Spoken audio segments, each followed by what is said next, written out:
I think we'll start now, but before we start, I think I just let you have the worksheet for the last class, for the Wednesday, Friday class. This is not the worksheet for today, but the Monday, Thursday students can download it and have it for practice.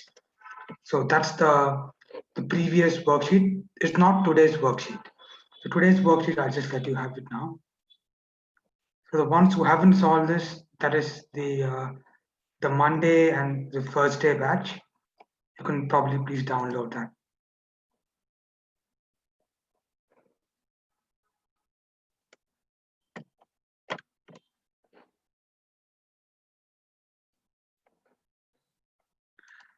So here's the worksheet for today. Okay, we just have one more student coming in. Just give me a moment.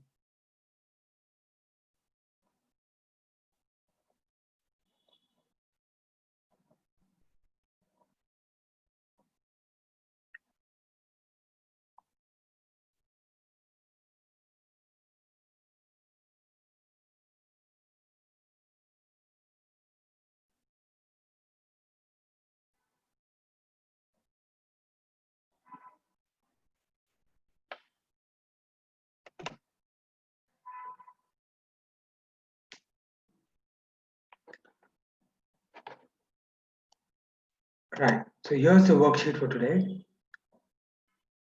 Please download that and start with the first question.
For the ones who've just joined in, okay, just give me a moment. I think people coming in.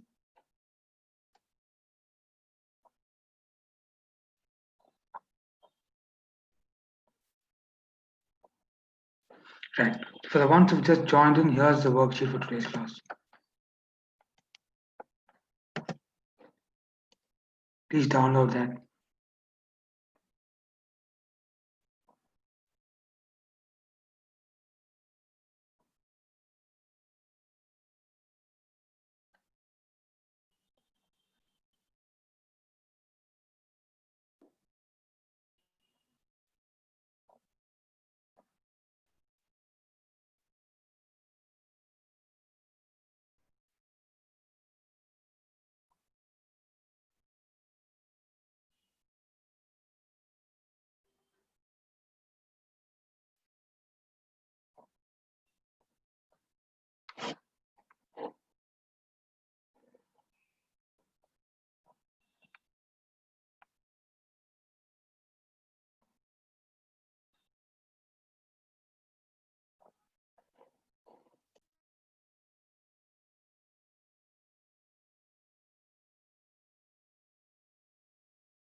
Do we start with the questions? I think Yes, sir. the line sample 1 2 shouldn't have been there. I think it's a LNAT question. We got it from our LNAT database, so I think we just made a mistake there. So please delete that line sample 1 2. So I think it's a 12th test for the LNAT student. So delete that. Thank you. Okay, I'm sorry. So now let's start with the first question. Which of the following pairs is not used as an opposition in the passage? So any answers for that? A, sir.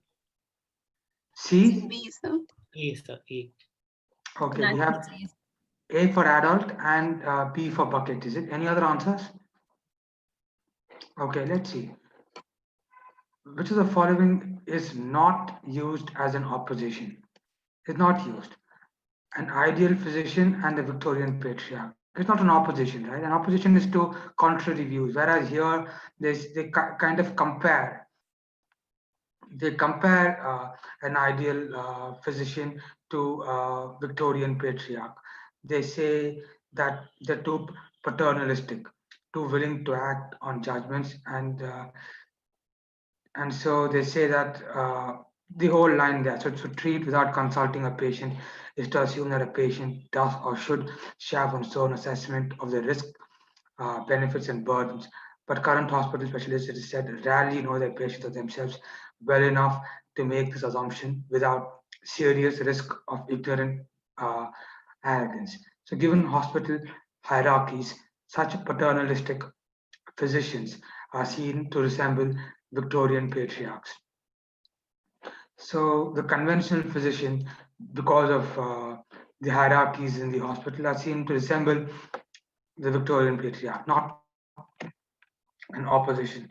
And adult and children, they are portrayed to be in. So they say here that can children or mentally ill patients give informed consent, at least for some procedures. So by this they infer that adults should be able to do that. So adult and children are seen to be in opposition, quasi-familial and quasi-legal. That's quite tricky because they use that in very close terms. They say here that these rights confer adult status on patients whom paternalists regard as children, replacing quasi familial with quasi legal relations.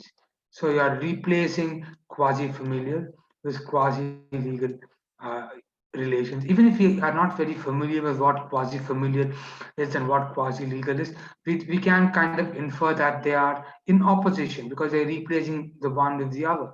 So they could be seen as being in opposition. So that's the right answer too. So patriarch and batterer. Again, it's okay. They say that a physician who treats without consent is not a patriarch but a batterer, right? So you may know the battering system. So D is right too. And how about E? Paternalism and autonomy. That's quite obvious. Paternalism is behaving in a way that you feel that you know what is better for somebody else. And autonomy is freedom. So even that is seen to be in operation, whereas A is the right answer. How about question number 2? The writer takes the view that With D, sir. we have D. Any other answer? Take your time and go through it.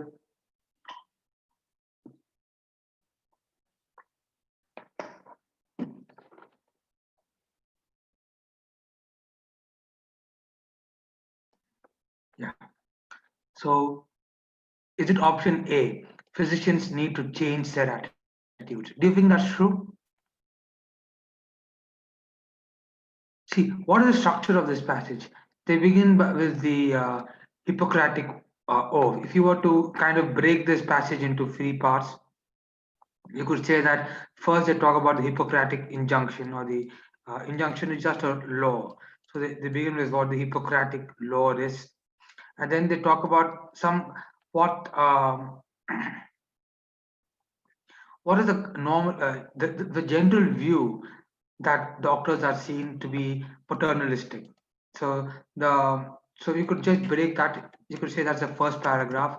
That's the second paragraph. See that here they introduce the Hippocratic maxim, and then here although supported by religious texts.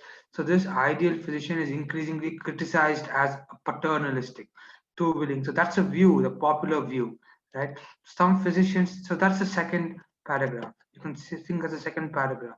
Some physicians reject such criticism as intervention by lawyers, philosophers, feminists, and other social critics ignorant of the realities of medical and hospital life.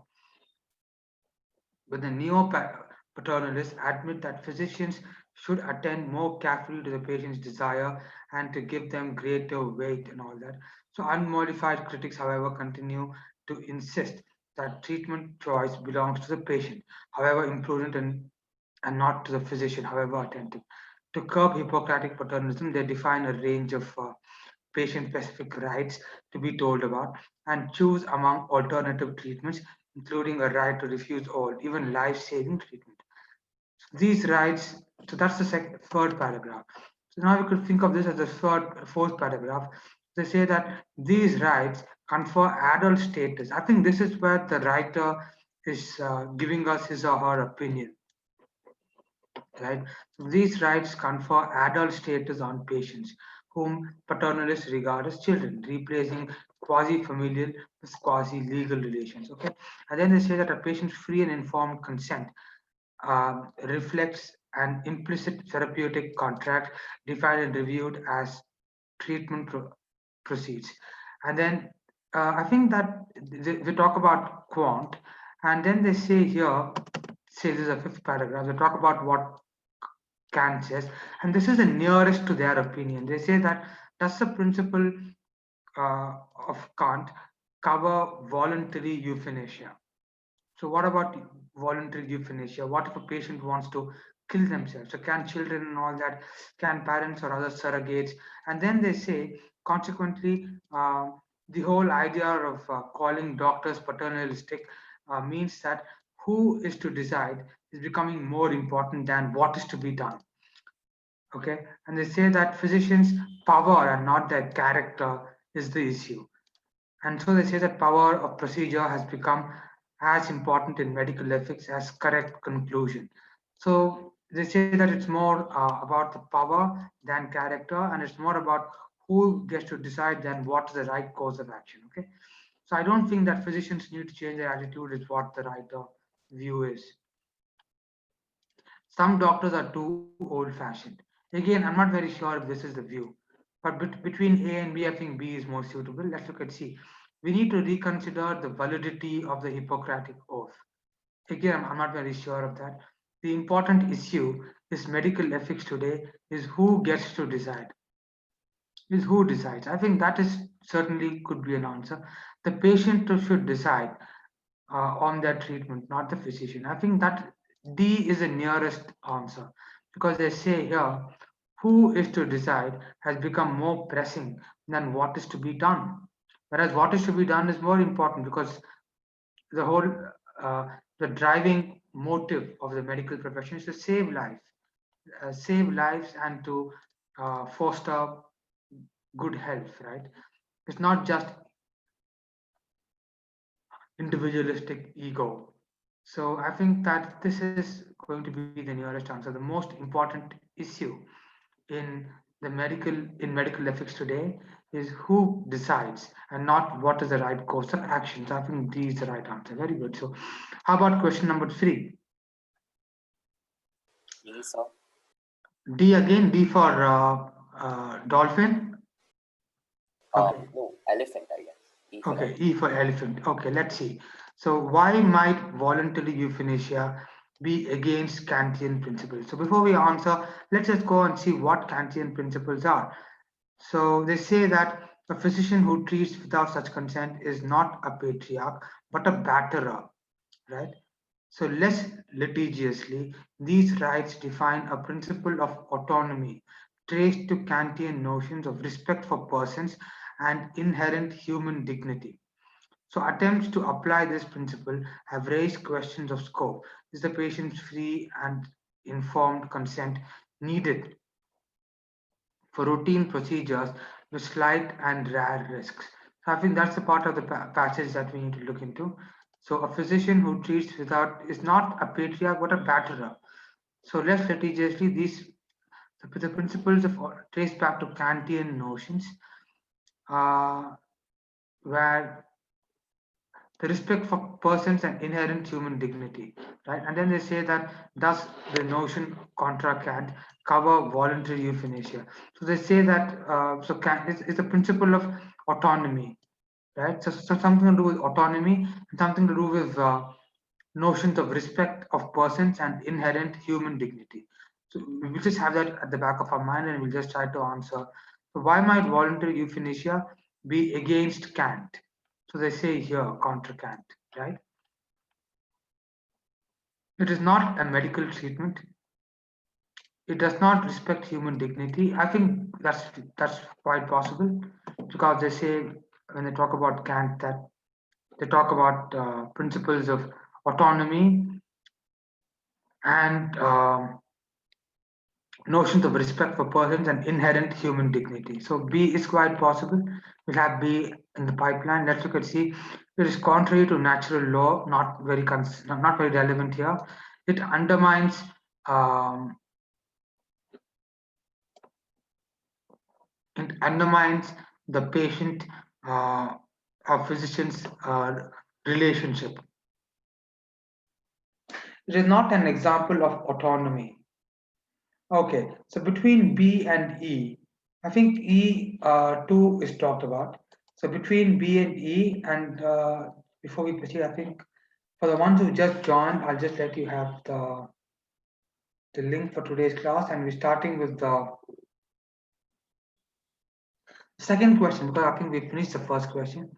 So the second question, just give me a moment, please. I'm sorry. So that's the link for today's class. Please follow that, and you should be able to get to today's worksheet. Okay, so I think both B and E are very relevant, and let's see why. So does the principle cover voluntary euthanasia? So is it the question of autonomy uh, or is it of human dignity? Attempts to apply this principle have raised question of scope. Is consent required if a patient would refusals? Okay, so and are refusals to be honored even if the patient risk as to surgical patients religiously opposed to blood transfusion? So that's the principle of so they just talked about um, risk, and then they say does the principle contra Kant cover voluntary euthanasia? So whatever this is, it's yeah. So I think both autonomy and respect for a person's inherent human dignity might value. But which do you think is more going to be more appropriate?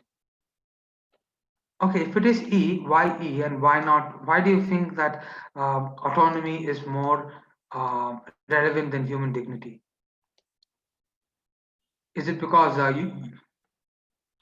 I think B is more relevant because like voluntary has a certain autonomy to it, right? If it's voluntary euthanasia, it's autonomous. It's like you're the one who's giving the consent, right? Okay, right. So, there is a question of autonomy. Autonomy is freedom. Autonomy is freedom or choice, which is why they talk about that here, right? So in the last paragraph, they talk about that. So is it so? B and E are very close, very good. I think that B and D are both very close, and I think that B is probably more suitable here, maybe because of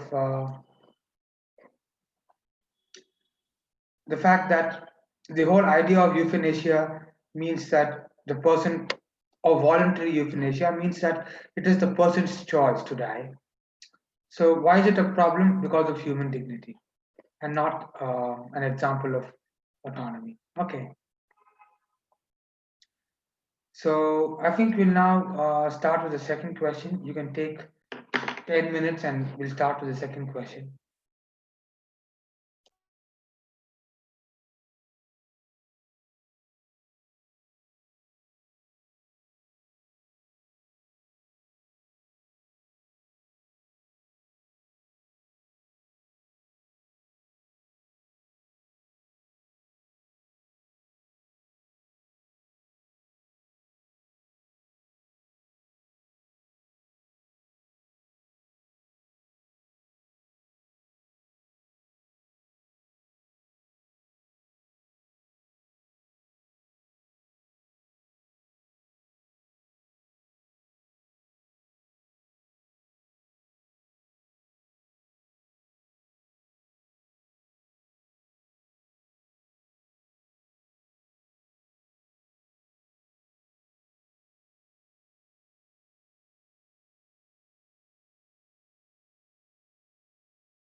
Okay, do we start?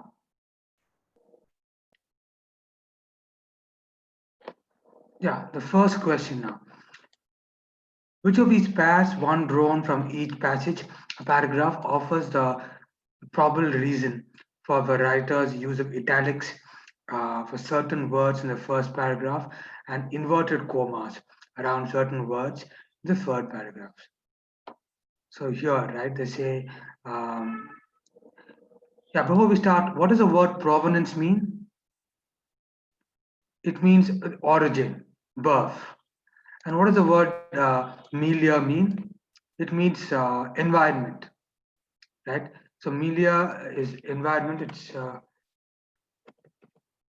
It means environment.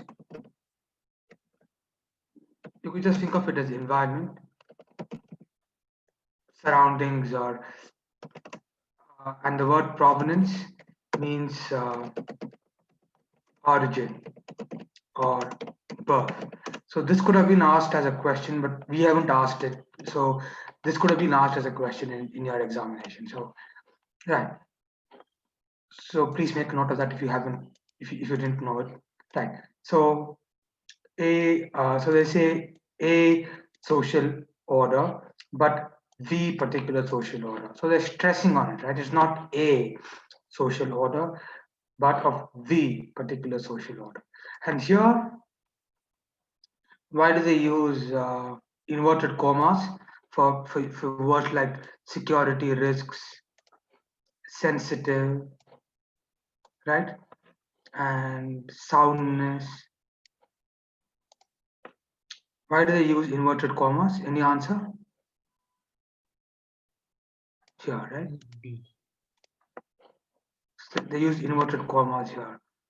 So what could why? So let's just look at the options.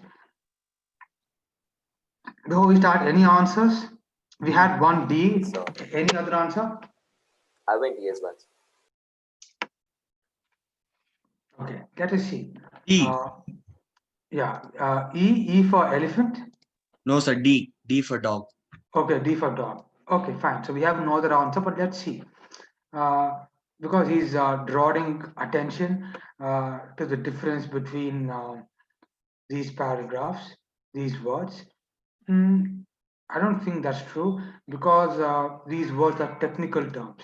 So, do you think they put words like security risk, um, sensitive, and soundness? So, it's ironic, right?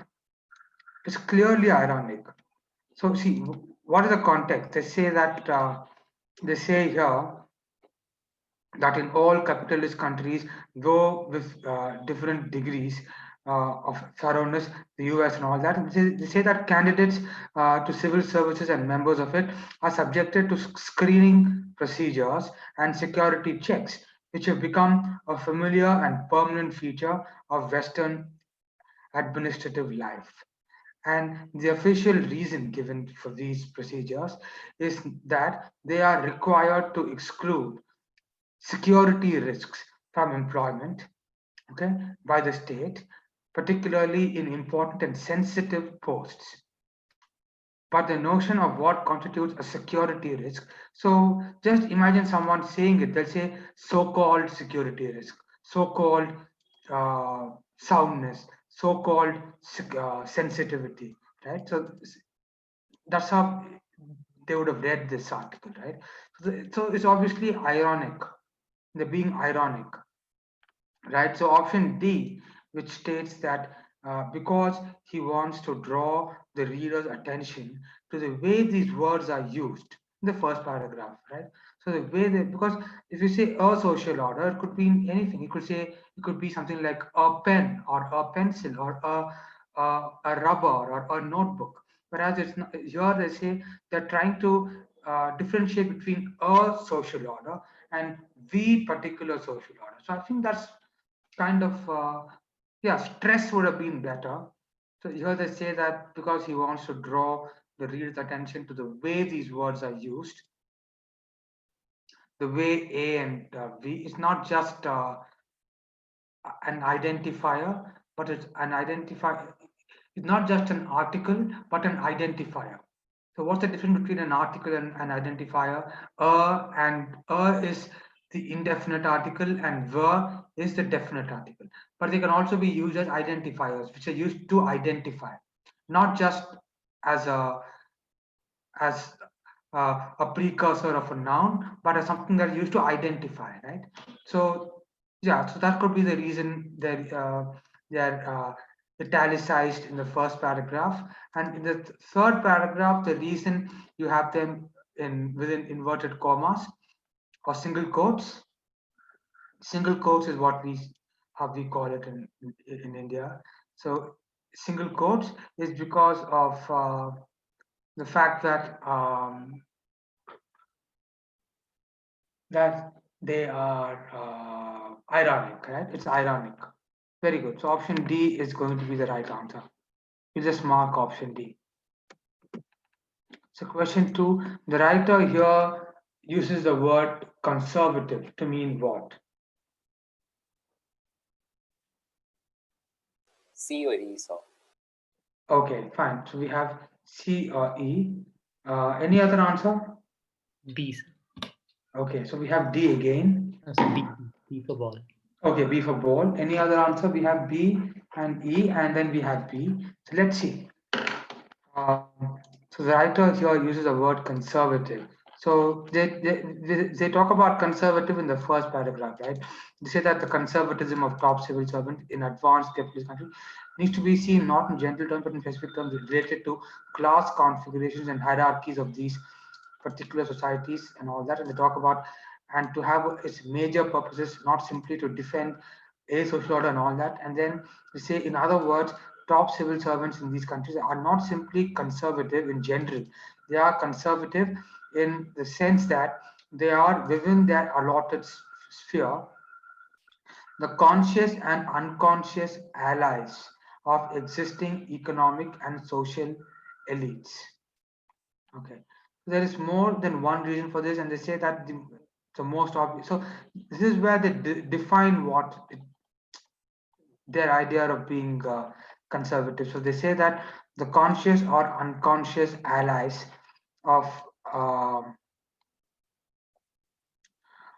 the economic and social elites. And then they say that there is more than one reason for this. The most obvious is the social provenance and the education. And they say why they behave like this, right? So why do they behave like this?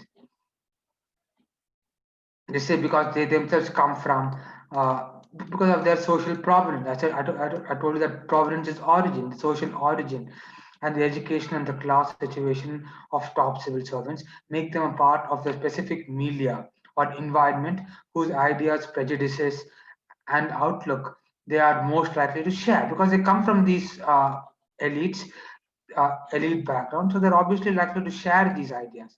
But this is by no means all. There is also the fact, which is often overlooked, that the ideological soundness of top civil servants and of many others is not a matter which, in these countries, is now left to chance.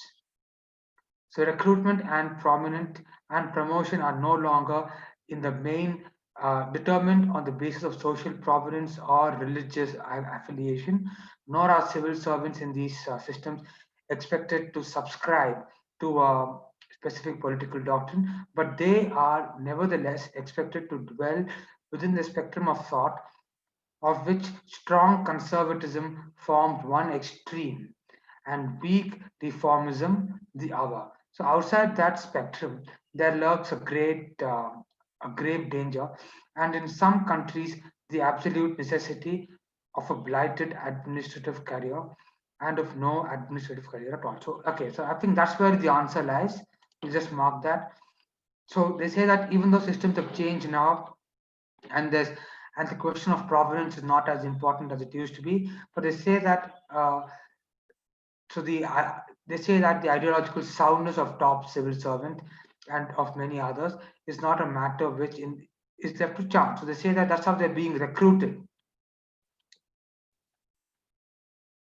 So here option A, consciously sympathetic to the elites, is what they say here. We can't rule that out. B, a group on the right side of the spectrum of thought. They say that they are on the right side. I think they talk about the spectrum of thought here, but still we are looking for soundness, right? So the whole idea is that, so okay, between A and B, I don't see why B is more relevant than A. C, so those who are ideologically sound.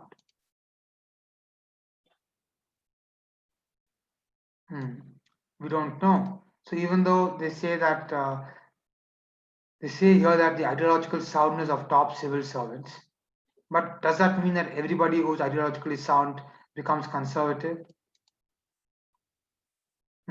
I think between A, B, and C, now I think that A is more consciously sympathetic to the elites. This is what they say here, right? The conscious and unconscious allies of existing economic and social elites.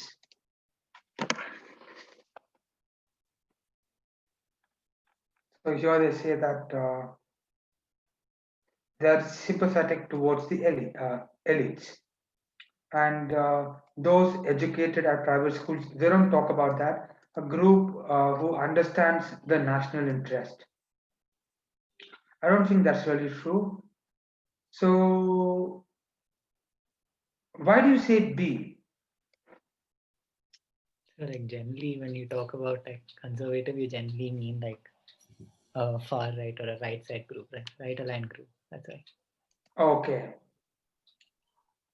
Like I in think more that's a bait. I think they want you to do that because the question here is a writer here. yeah, got it. So Yeah. in this, it's probably a bait. And right, so conservatives are normally on the right side of the spectrum, and so we would have thought that. But I think that the answer here is going to be this, right? The fact that the conscious or unconscious allies of an existing economic social elites. I think the answer is going to be A. They are sympathetic towards the elites. And then the passage talks about why this is the case because of number one, their own provenance, and the last paragraph is about how they're recruited, right?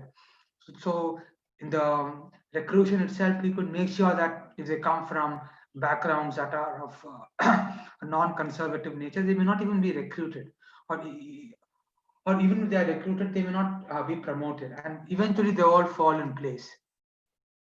Right, they say here that moreover the knowledge of which civil servants have of what is expected, indeed required of them in ideological and political terms, is likely to be more than sufficient to ensure that those of them who might be tempted to stray from the narrow path they are expected to tread will subdue and suppress the temptation. What does subdue mean? Reduce, right?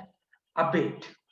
Subdue is to reduce in quantity, reduce in quantity, and a synonym for that would be abate, right? So just mark that in case you haven't encountered the word before, right? So and then they say that their number is anyway not likely to be large. So this writer is not letting us know what his or her view. Okay, it's a male writer, in fact. So he's not telling us what his view is about conservatism, but they tell you what the problem is. They say they define conservatism as being sympathetic towards the elites, and then they say why is this the case. In the second and the third paragraph, they tell you why this is the case. Here they talk about provenance, and here they're talking about the hiring procedure of civil servants. So that's how the whole structure of the passage is. So I think that the answer is going to be A. It's the most suitable answer. Right. So question number 3, the writer suggests that the recruitment procedure for civil servants is what? Can be manipulated to suit the situation. Is that right? No. Allow candidates to say what is expected? I don't think so. Are essentially a matter of chance? Certainly not. No longer dependent on religious affiliation? Right. It can be kind of inferred. Are applied. Is different degrees of thoroughness. So what do you think an answer could be? D, sir. D for dog, right? Yep. Yeah, I think there's nothing else that seems to be sound. So I do feel that D is going to be. Okay, any doubts for the previous question before we go on to the next question? Any doubts as to, so I think this B is a bait. Like it's very tempting to go for that, but I think A is what the writer is trying to say. Okay, fine, very good. So let's go on to the next passage, and then we'll start with the next set of questions.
And if you all have the worksheet, is there somebody who came late and hasn't got the worksheet? Chetana? Okay, I'm assuming that you all have the worksheet. If you don't, please let me know through chat or something, and I'll I have it, probably. sir. Okay, great. I'm sorry. Okay, thank you.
Right then, do we start? Or do we take 2 more minutes? Yeah, I think we just take another minute.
Okay, we'll start.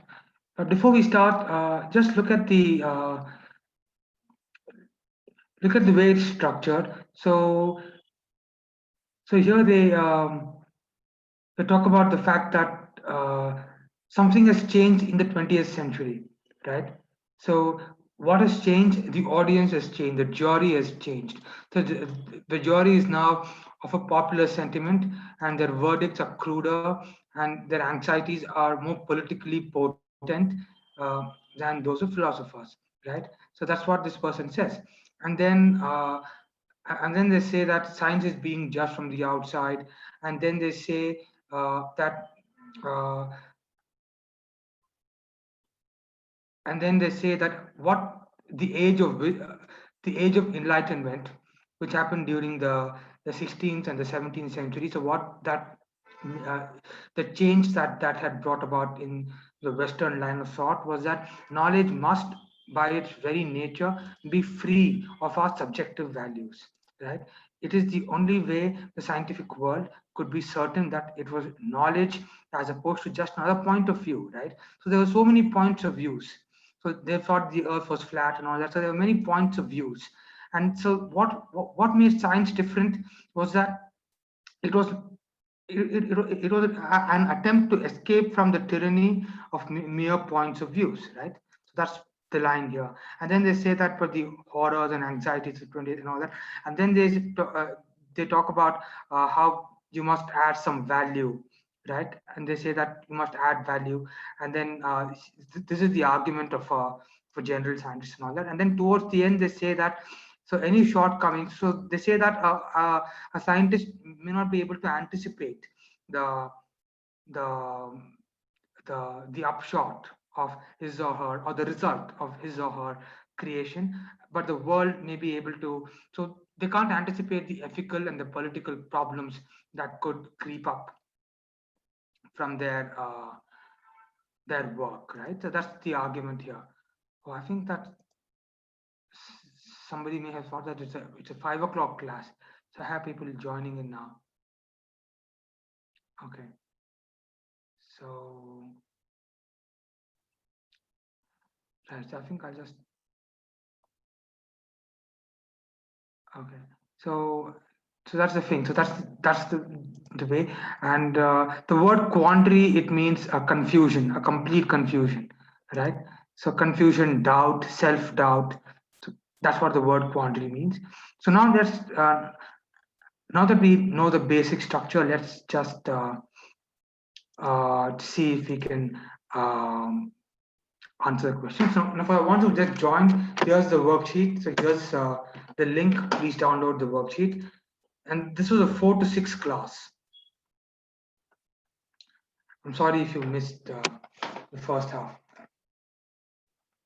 Okay, so question 1 is in the passage, the writer argues that what? Is it option A, science can be equated with explosive developments in technology? Not very convincing. B, okay, any answers before we start? C, sir. C for cat. Any other answers? You can let me know your answer. There's nothing to be worried. If you got any answers, please let me know. So we have C for cake. Any other answer? Okay, let's see. Option A, science can be equated with explosive development in technology. Not very sure, not very convincing, right? Science is a value-free system form of knowledge.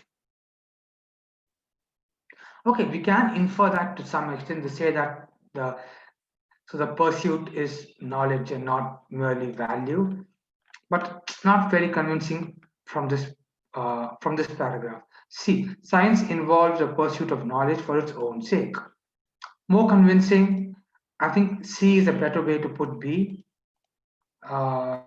C is a better way to put the same argument that's been talked about in B. So I think C is okay.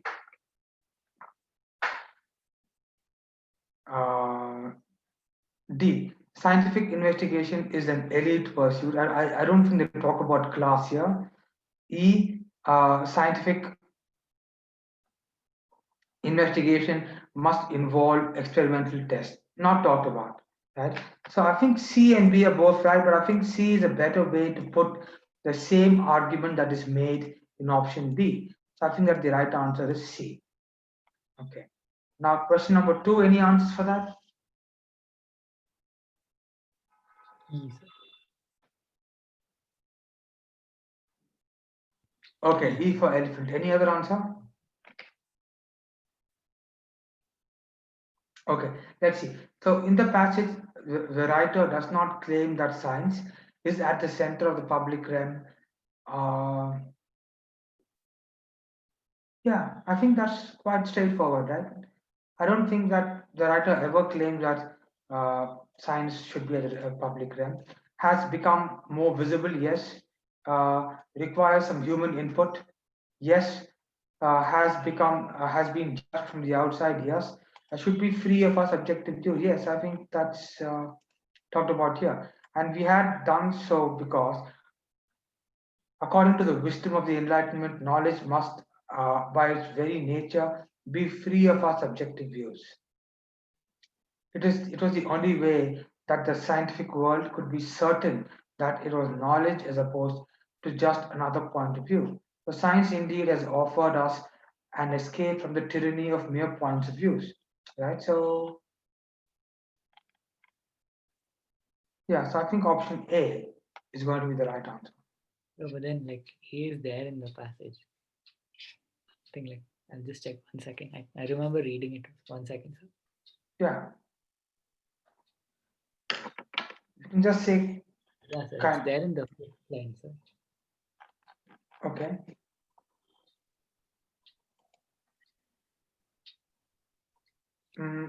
Technological explosion as well as an environmental anxiety, nuclear weapons, mechanized, and all the moral political complexities have put science at the center of the public realm.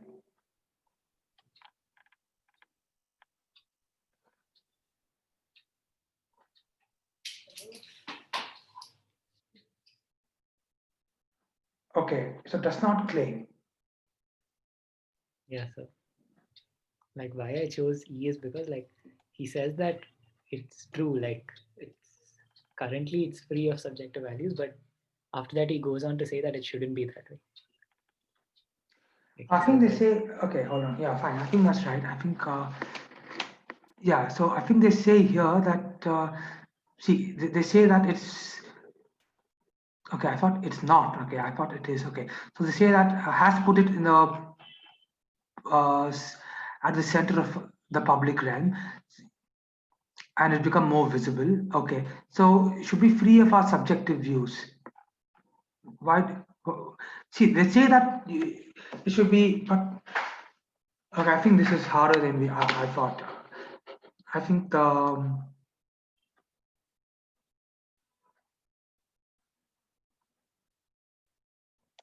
okay, so yeah, so but they do say that here, right? And then they say science indeed has offered more. Okay, and then all of which is true, but right, and the physicists or chemists can construct a wall. Okay,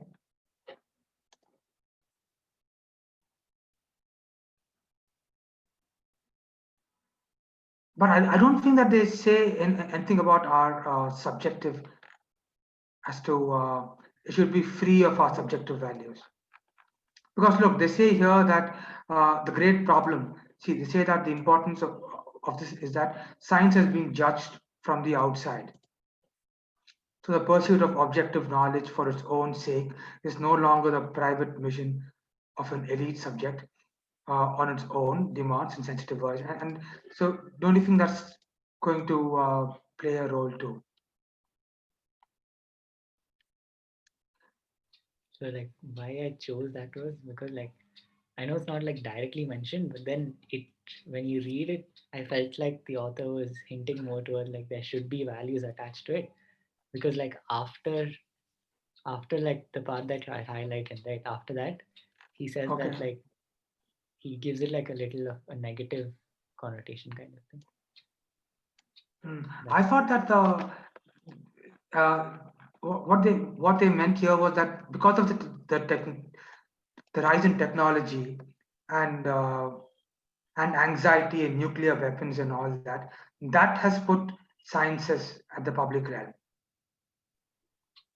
at the center of public realm. But are we able to say that science for the sake of science, which is what the whole thing, can we say that that is at the center of the public realm? So most of us are aware of science, but that's what I thought. Because the rest of it can be kind of inferred. Okay, A and E are both close. But E, I think that they do say that the era of enlightenment made it clear that it should be free of our subjective values. The science indeed has offered us an escape from the tyranny, but what the horrors and anxieties of the 20th century has revealed. Yeah, so Yeah, so that line only, like it has terrible implications. So he's trying to say that it shouldn't be that way. yeah, but subjective values is points of views. It's not see, it's not. It's got nothing to do with ethical and political problems.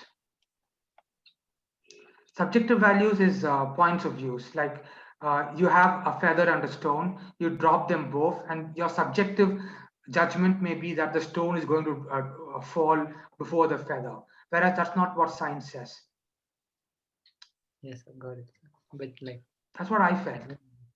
yeah, sir, I understood that. But then, like, my Yeah, I point think was, A and B are very close. Yeah, yeah, yeah, I think that from your point of view, sticking to this passage, yeah, I completely accept, because they say here that they have put science. I thought that, see, what I thought that technological explosion, they have put science at the center of the public realm. But I thought that, can science for the sake of science, which is what this writer looks at science, can we say that science is at the center of public realm? yes, understood. Yeah, got it. So I thought that A, and that's what the key says. The key says A. I was completely confused. I didn't have any answer. When I saw this question, I had no answer. Yeah, And because they all seem to be very close, and I absolutely feel that E is right, because they say that it's at the center. But and also between A and B, actually, see, B is more right. See, B is certainly right. Science is more visible. All of us are aware of, are conscious of science, but would you say that it is at the center of the public realm? I'm not sure. For example, we can all say that WhatsApp is at the center of the public realm because we all are familiar with it. But are we all familiar with science? I'm not sure of that. I think that's what the examiner had in mind. I'm not sure. So, okay. We'll come back to this anyhow in the next class. I think it is quite tricky. I think I'll ask somebody else, but I think the key says that too. Okay, which of the following most closely corresponds to the link made in the passage between the splitting of the atom and the development of nuclear weapons? Any answers for that? E, sir, elephant. Okay, E for elephant. Any other answer? Okay, why E? So like, it feels like the closest, like the atom splitting and the nuclear weapons and discovery of DNA and human cloning. Like, both of them seem very similar. Okay, but can you form an analogy between human cloning and nuclear weapons?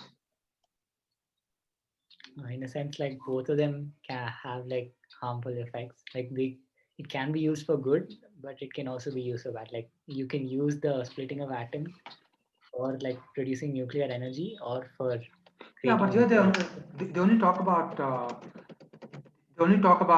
nuclear weapons, right? Yeah, so no, like I understand that, but what I was trying to get at is like you have one discovery, like in each case. In the first case, it's the splitting of the atom, and in the second Okay. case, it's cloning. I mean DNA, and it can be used for both good and bad. Like so, the splitting of the atom can be used for nuclear energy, and it can also be, or it can be used for nuclear Okay. bomb. And same way, Any DNA other can be used. answer?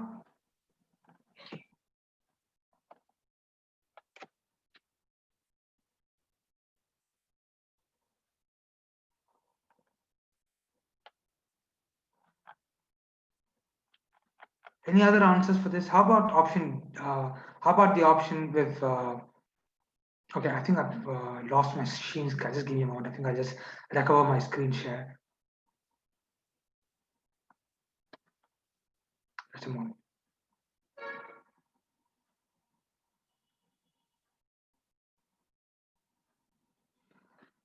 I think my connection is slow, so I think the screen share keeps getting disrupted. So I'm sorry, just give me a minute. VA. Can you see my screen now? Has it come back? Yes, Yes. sir. Okay, fine, great. Thank you. Okay, see, they don't talk about nuclear. That's not what they mean. What they see here is that, see, the atom is split, which is a huge scientific achievement. And then later comes the moral quandary, which means that the scientists could not have anticipated the moral quandary over the use of nuclear weapons. So, first stage is that out of a pure, innocent, childish desire to make an an advancement, a scientist makes a discovery. And later, after this discovery has been made, later comes the moral quandary of the use of its ethical and political problems creep up, right? So we are looking for an option where first step, there are two steps. The first step is out of a pure desire to make progress, and the second is the social and political ethical consequence. And E would certainly fall in place because the discovery of the DNA structure could be seen as a purely scientific, and then they use it to for human cloning, which could have ethical and consequences. But I'm not really sure whether we can form an analogy between human cloning and nuclear weapons, because nuclear weapons are so dangerous. So let's look at D. The first manufacturer of cigarettes. No, that can't be right, because I don't really feel that the manufacture of cigarettes is. I wouldn't look at it as a consequence of an innocent scientific endeavor. So I think D is wrong. D is definitely wrong. This is a hard question, so we'll go option by option. So D is definitely wrong. C, the launch of the drug thalidomide and the appearance of limbless babies.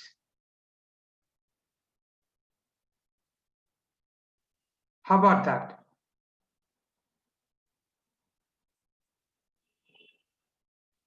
Can you make any judgment about thalidomide and limbless babies? Why is that wrong? I do feel that um,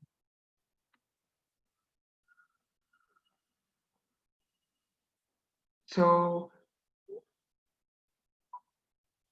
what could an answer be for that? Okay, see, they say that thalidomide is a drug.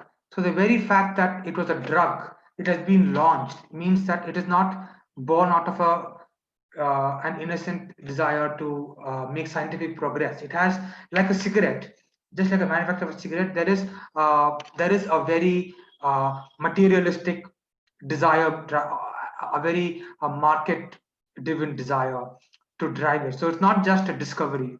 It's not just like splitting the atom, right? So there is a market-driven um, purpose here. So we can't form a very effective analogy between the drug and discovery of an of DNA or a splitting of an atom. Let's look at B.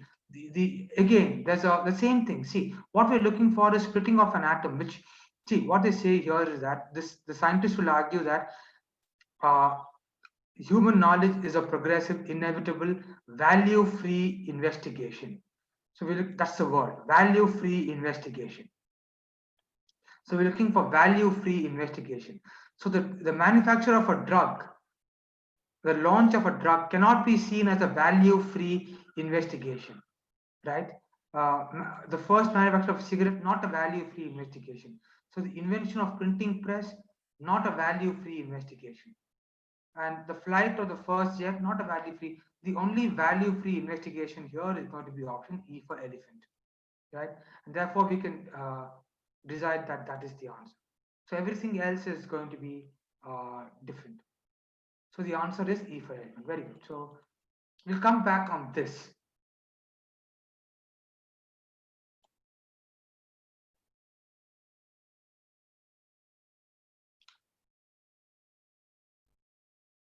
Okay. Even though the key does say A, the keys can be wrong. I do feel that the answer for this is E. We will, I think, I mean, there's no way I can come back to you because there's nobody to refer to. I think I leave it to you. Maybe you can come back to it because, see, this person says that the enlightenment, during enlightenment, it was, see, they say that, and we had done so because according to the wisdom of enlightenment, knowledge must, by its very nature, be free of our subjective view. So, this is according to enlightenment. This is not what this person says, not what he says, but he does say that a technological explosion as well as an environmental anxiety, nuclear weapons, mechanized total wars, and all the moral and political complexity and all of that have put science at the center of the public realm. I don't know what he means by realm.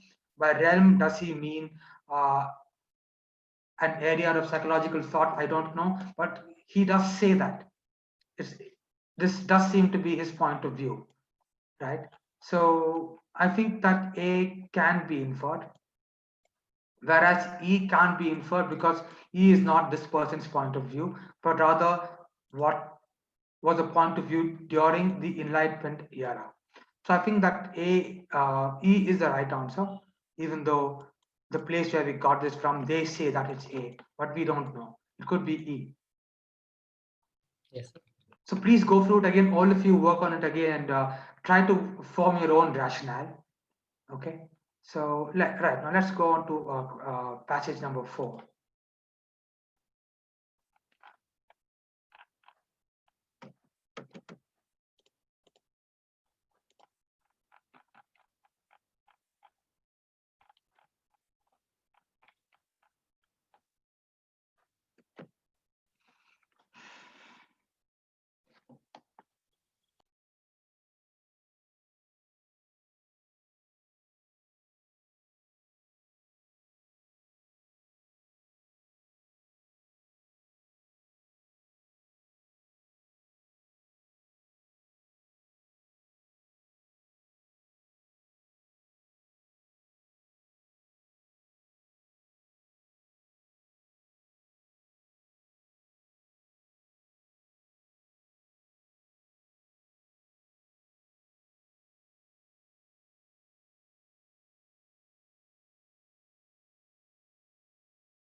we start in 2 minutes?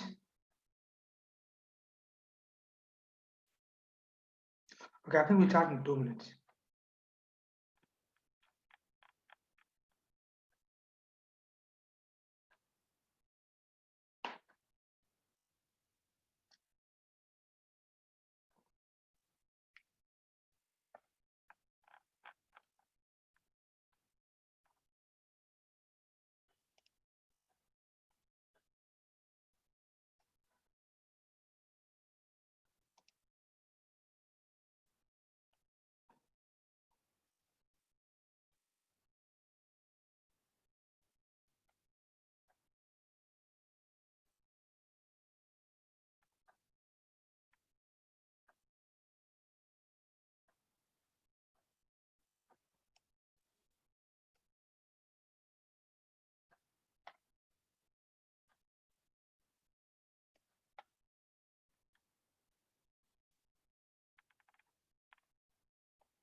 Okay, we'll start now. It's 5:42. Okay, how about the first question? Which of the following captures the purpose of industrial revolution? Any answers for that? I think it's A, maybe. Not sure. Like A. Okay. Any other answers?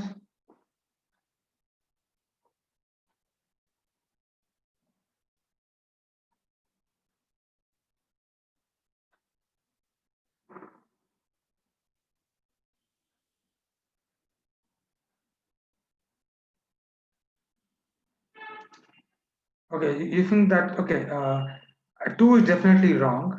To enter into a revolution is wrong because that's just the examiner playing with your mind. So the only two options that confuse us are A and B. So how about four? So was it just to encourage invention, like we saw in the last passage? Do you feel that they are trying to invent for the sake of inventing, for the joy of inventing, or are they inventing something because there is a demand for it? Because the demand rose, and so they had to augment productivity, and they had to improve their economic condition, yes, and to make a mark as an urban industrial state. So they and it begins with transport, right? They say that yeah, so that's how it begins. And okay, I'm not really sure if to encourage inventions is really motive. It may have come. This may have come much later, but not at the time that we are referring to here.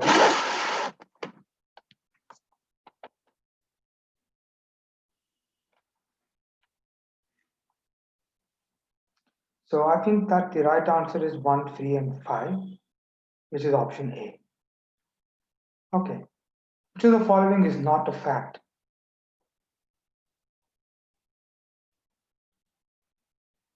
Correct. Invention of sewing machine revolutionized, and the manufacture of cloth. Is that a fact? I think they talk about that here. I think with muskets and spinning wheels. So this led to the development of the textile industry.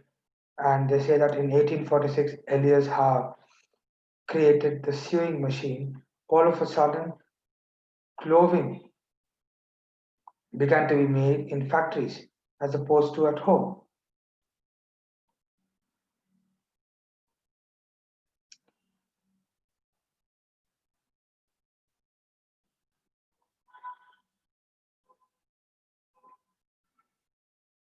Right.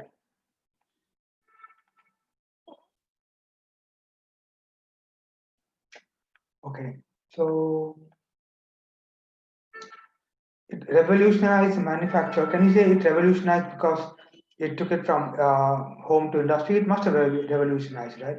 So that is a fact. How about this? Futile. Futile is useless. Futile efforts were made in agriculture to improve cultivation. How about that? It's not a factor. Wrong. How about C? Overcrowding was a niggling problem for American cities. It's not mentioned in the passage. Not mentioned in the passage. Where we talk about agriculture, here they I think they talk about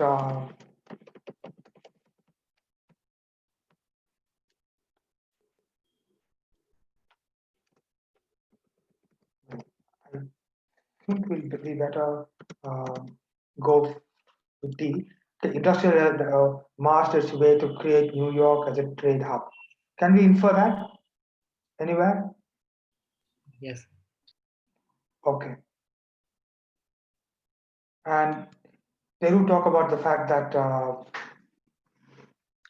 to talk about how people rushed around New York and they made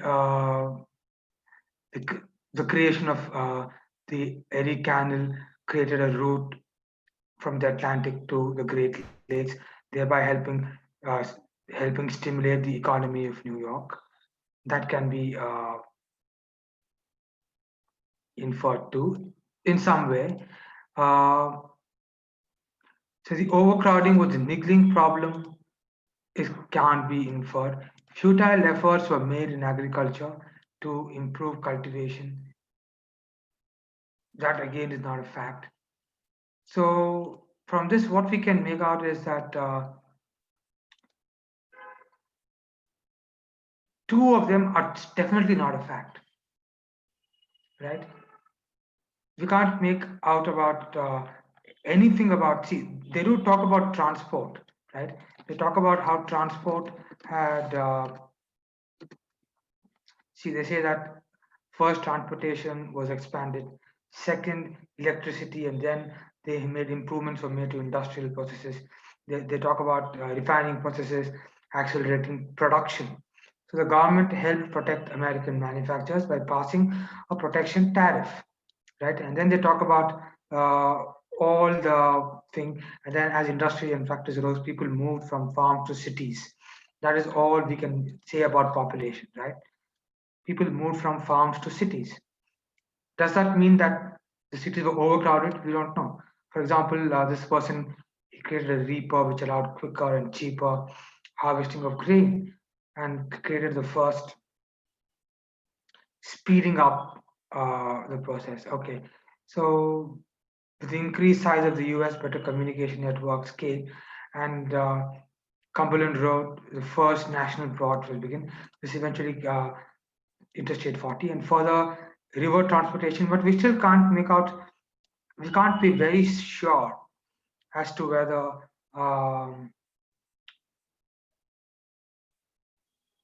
overcrowding was a problem,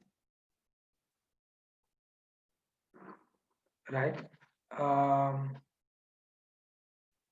And also we can't really say that any futile efforts were made in agriculture to improve cultivations.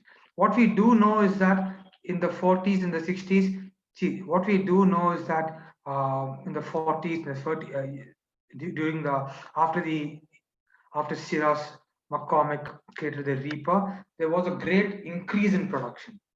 So it became quicker and cheaper, right? So can we say from that futile efforts were being made? When were they being made? Futile efforts were made in agriculture to improve cultivation. When? We don't know when. So this is wrong. B is definitely wrong. So B is definitely not a fact. And how about overcrowding? Was a niggling problem. Niggling is a great troubling problem. Both of these certainly cannot be made. And also, the invention of the sewing machine revolutionized the manufacture of cloth. See, what we do know is that the cotton gin,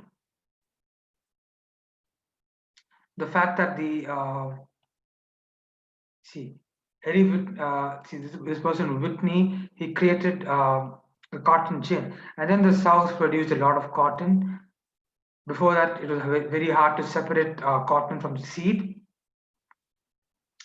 And then this person, Francis Lowell, he increased the efficiency in the manufacture of the cloth by bringing the spinning and weaving processes together in one factory.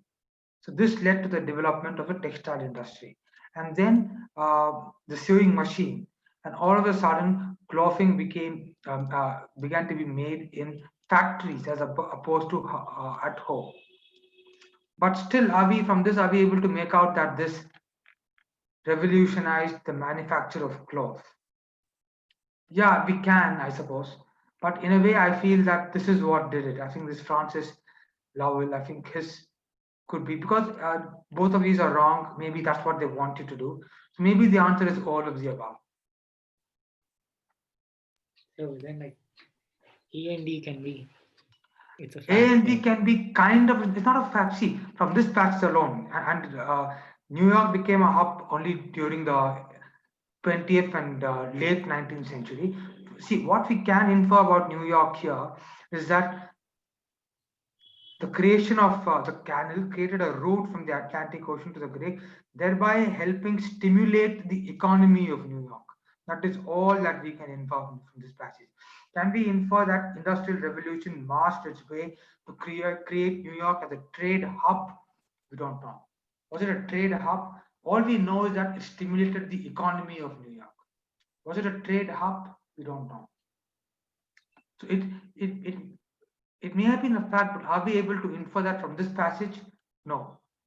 So I think that from the point of view of this passage, I suppose we could say A and D too. Because what we do know is that, yes, this person, the sewing machine brought it from the home to a factory, but quite a lot of work has happened before, right? So this, so for example, from this passage, we know that this person increased the efficiency in manufacture of cloth by bringing spinning and weaving processes together in one factory.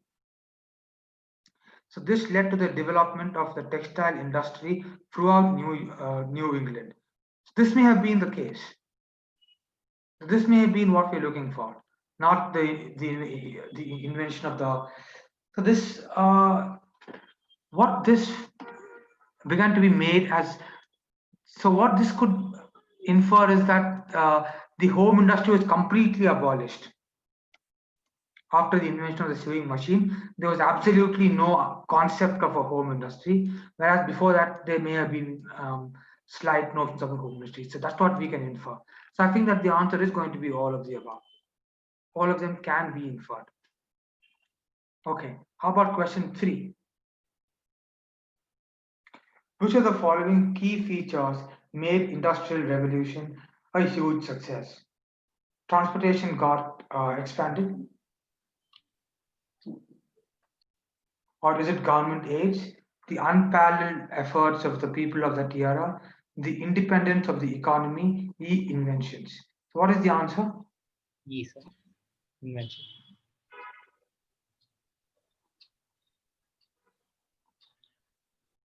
Okay, very good. Any other answer?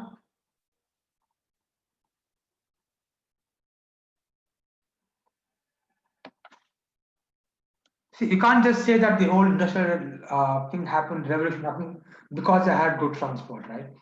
So transport is infrastructure which seems to have developed in tandem with the invention, but the invention is what has triggered the industrial revolution. So, very good. Okay. How about question 4? I think it's C, sir.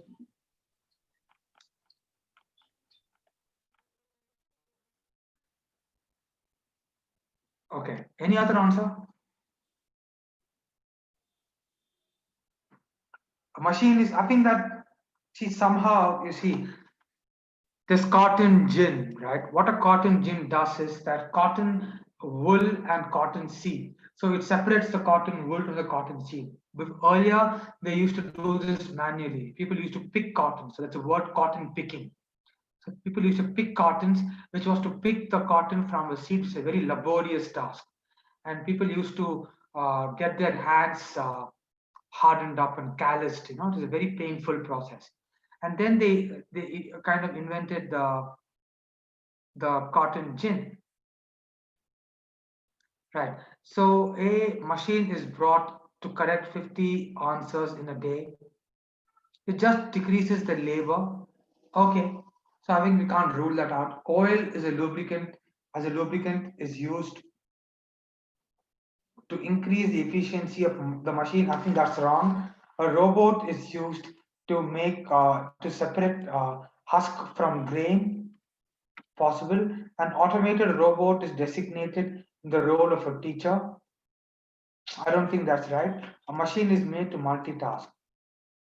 So C is okay and A is okay. But I suppose the correlation between cotton and the seed, the husk and the seed, the separation would make C the most appropriate answer. Okay, now the last question.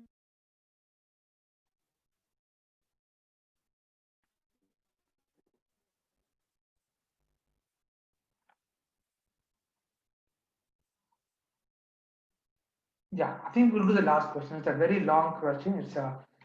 I think it's a very long question. We just finish it.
Okay, we'll quickly discuss it now. We'll just take 2 minutes and then we'll wind up.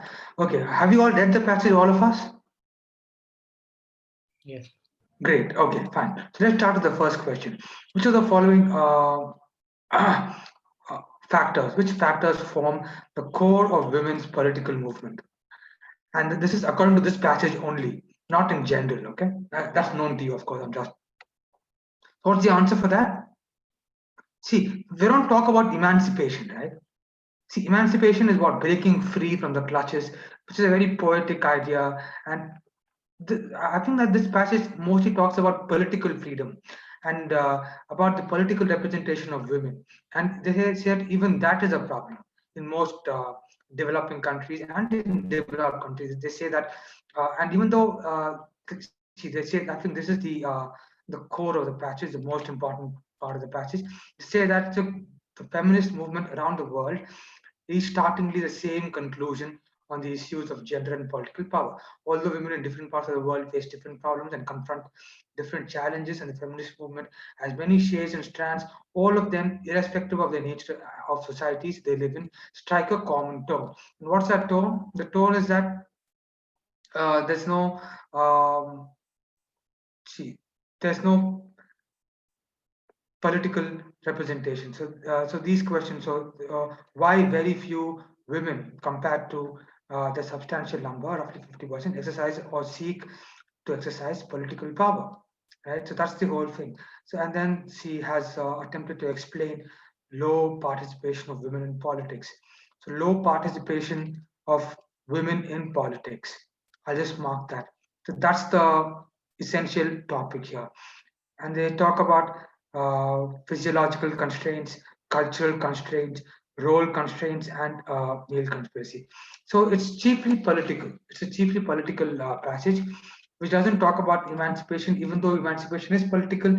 But I don't really feel that emancipation. See, one is definitely sure. It is an answer. Change in gender relationship is an answer, no doubt about one. So we're looking, okay. So to self empowerment, too could be an answer, right? So to self empowerment, in a way, in a manner of speaking, could be okay. Even emancipation could be okay. So uh, getting principle of democracy and equality recognized. Do you think that that's being talked about here? Democracy and equality. Yes, so like the voting and stuff. That's like democracy and equality also there in the starting, I think. Yeah, equality in terms of gender. Fine. So equality in terms of gender. Uh, so getting so democracy. So why do you think this is the right answer? See, because what they say here is that the low social status of women, because of the customs of largely feudal and tribal culture, pose the biggest barrier in the way of women's involvement in public affairs of the society in general and the electoral politics in particular. I think that's the reason 4 is the right answer. Otherwise, you can't say 4 because nowhere do they talk about democracy here. That is the reason you could say that the the core of women's political movement also involves democracy, because without democracy, if you go back to a feudal or a tribal culture, it is going to be fundamentally male chauvinistic, and so democracy is therefore and is important, and openness and democracy is important. So if you go back to some kind of a dictatorial culture or tribal culture or something like that, then like the capitalist people like China or the Soviet Union, then we are going to have trouble. So I think that's probably the reason you could have 4 too, and therefore 1, 2, and 4 could all be the answer, and you could have option B, 1, 2, and 4. How about 2? 2 is quite tricky. All modern societies are governed by males. So I'm sorry. What does the phrase common tone mean? So that's common tone. So they say that although women in different parts of the world face different problems and confront different challenges, and the feminist movements has different shades and strands. All of them, irrespective of the nature of societies they live in, strike a common tone. So so the question is, what does the phrase common tone suggest? Is it all modern societies are governed by males? Does it suggest that? I kind of think it does, because that's why they all have a common tone. Women in all societies have subordinate roles. Yeah, they do have subordinate roles, which is why the fact that they're being subordinate is the reason that feminist movements across uh, geographical borders have a common tone. So male dominance is not natural, but cultural phenomena that must change. Between A, B, and C, I can't really see any as to any particular option that is more suitable than the other. Social impediments in societies. Yeah, I think we'll have to go with all of the above.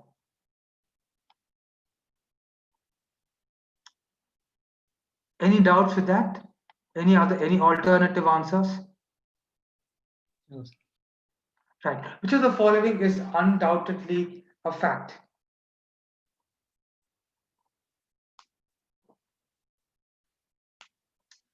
So option A, the activists have to travel a long distance before they get equal rights or increase their share in different professions or in political power. Is that have a long way to travel? Or have they already arrived at this place where it's quite convenient for them? So what is the answer? So they say here that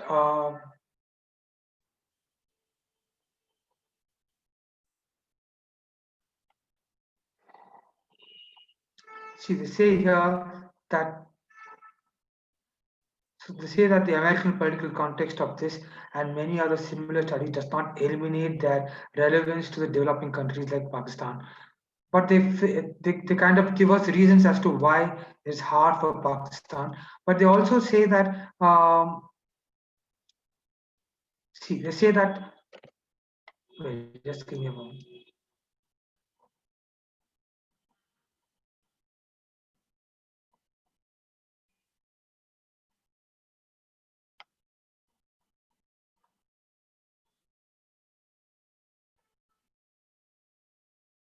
See, they say that 30% of the seats in the national and provincial assemblies are going to be reserved for women, right?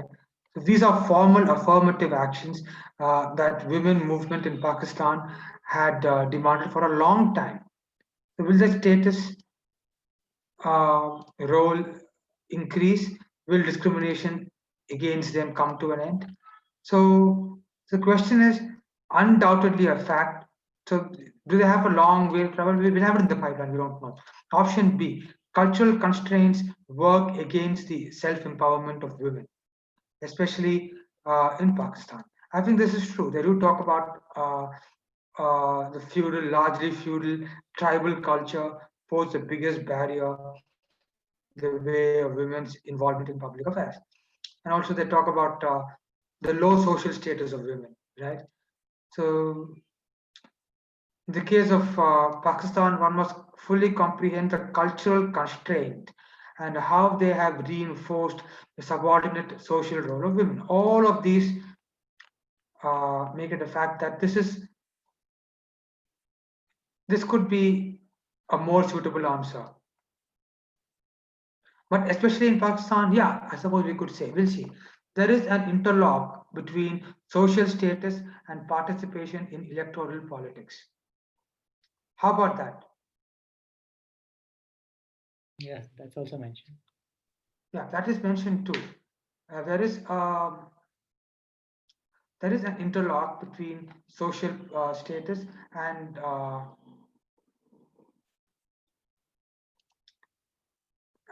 the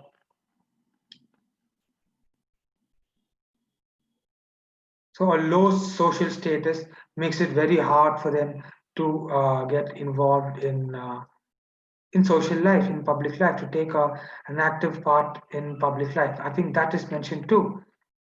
And between B and C, because they say, especially in Pakistan, I'm not very sure. The cultural constraints work against self-empowerment of women. This could be true anywhere, but maybe more so in Pakistan, maybe. But between B and C, I think C is more general. Let's look at D. Keeping political participation at bay is on account of cultural and social traits.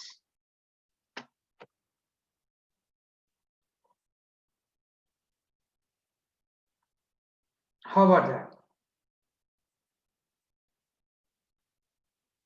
Keeping political participation at bay is on account of cultural and social traits. It's not like undoubtedly true because like more things are also there. There's like other factors also. Okay, it is only social barriers that can recover the situation of the country.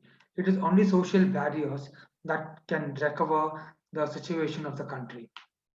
So, is there only social barriers? There could also be financial barriers, and we don't really know if it's purely a social problem or if it's also a deeper problem. So, E is wrong. D, keeping political participation at bay, is on account of cultural and social traits. Okay, D can't be ruled out. E is certainly wrong. E is absurd. A is activists have to travel a long distance before they get equal rights or increase their share in different professions or in political power. I think even that is not, at least from this passage, we can't conclude that. B says that cultural constraints work against the self-empowerment of, again, self-empowerment, I have a problem because this only talks about political participation and the two are quite different. So C and D are both, they're very close. C says that there is an interlock between social status and the participation of in in electoral politics, which is very strong. And D says that keeping political participation at bay is on account of cultural and social traits. So between these two, I think we have to go for one, and I think I'd go for C. I'd go for C because they talk about social